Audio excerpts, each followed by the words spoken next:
Welcome back. Gujarat Somnath లో ఏర్పాటు చేసిన సోమనాథ్ స్వాభిమాన్ పర్వ బహిరంగ సభకు ప్రధాని మోదీ హాజరయ్యారు. ప్రలగ్జుదాం. सोमनाथ का पुनर्निर्माण हो चुका था। 12वीं शताब्दी में राजा कुमारपाल ने मंदिर का भव्य जीर्णोद्धार करा दिया था, लेकिन 13वीं शताब्दी के अंत में अलाउद्दीन खिलजी ने सोमनाथ पर फिर आक्रमण का दुस्साहस कर दिया। कहते हैं जालोर के रावल ने खिमजी सेनाओं से जमकर लोहा लिया। इसके बाद 14वीं शताब्दी की शुरुआत में जूनागढ़ के राजा द्वारा फिर से सोमनाथ की प्रतिष्ठा संपन्न कर दी गई।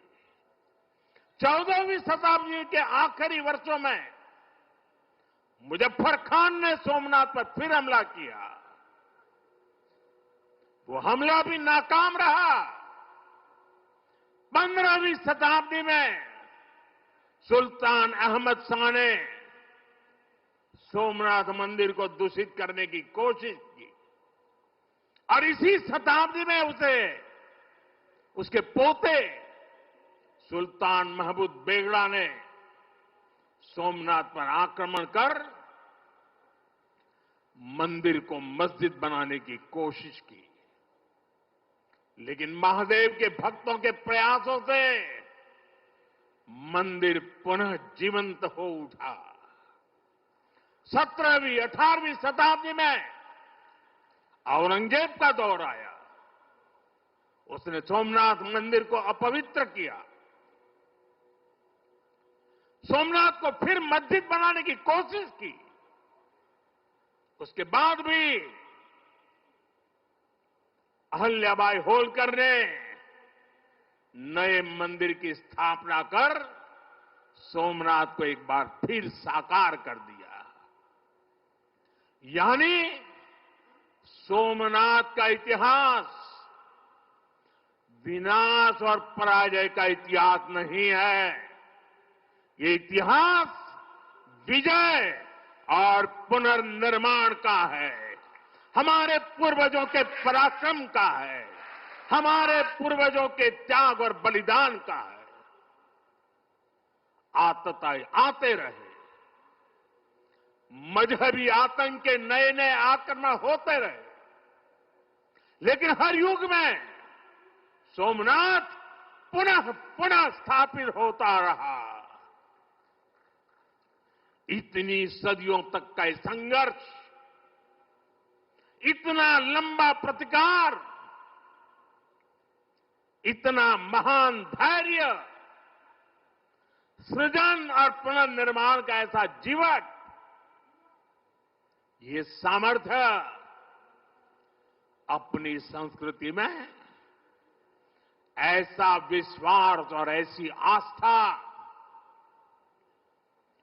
दुनिया के इतिहास में ऐसा उदाहरण मिलना मुश्किल है।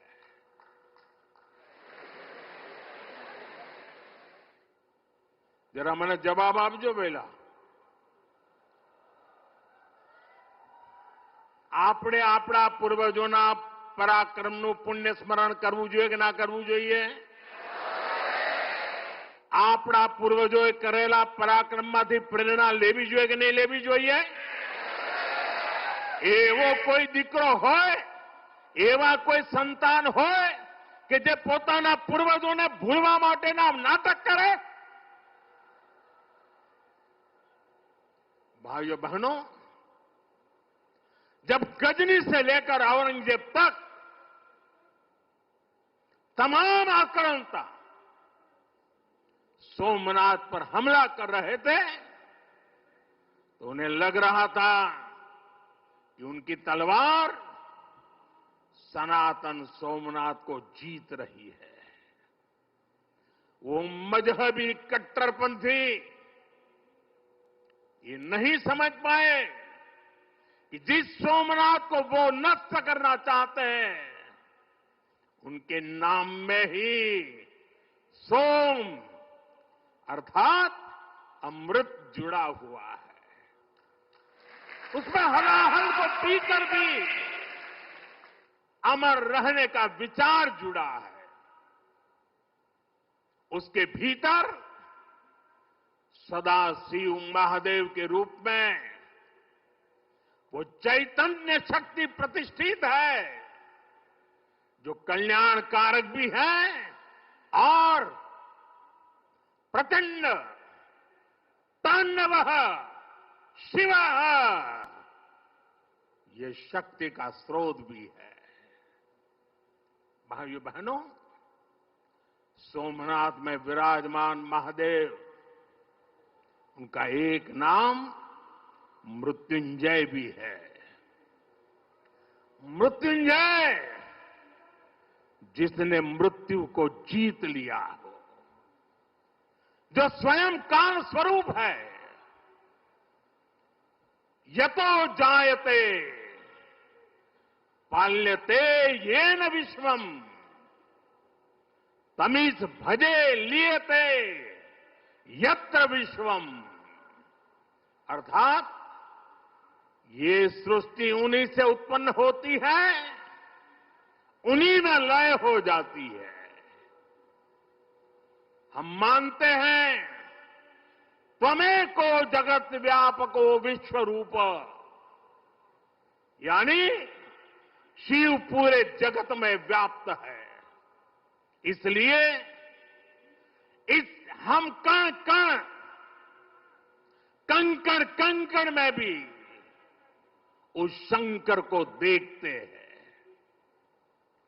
फिर कोई उन शंकर के कितने स्वरूपों को नष्ट कर सकता है? हम तो वो लोग हैं जो जीव में भी शिव को देखते हैं। उनसे हमारी आस्था को कोई कैसे डिगा सकता था? और साथियों, ये समय चक्र है कि सोमनाथ को ध्वस्त करने की मंशा लेकर आए मजहबी आतताई आज इतिहास के कुछ पन्नों में सिमट कर रह गए हैं। और सोमनाथ मंदिर उसी विशाल समंदर के किनारे गगनचुंबी धर्म ध्वजा को थामे खड़ा है।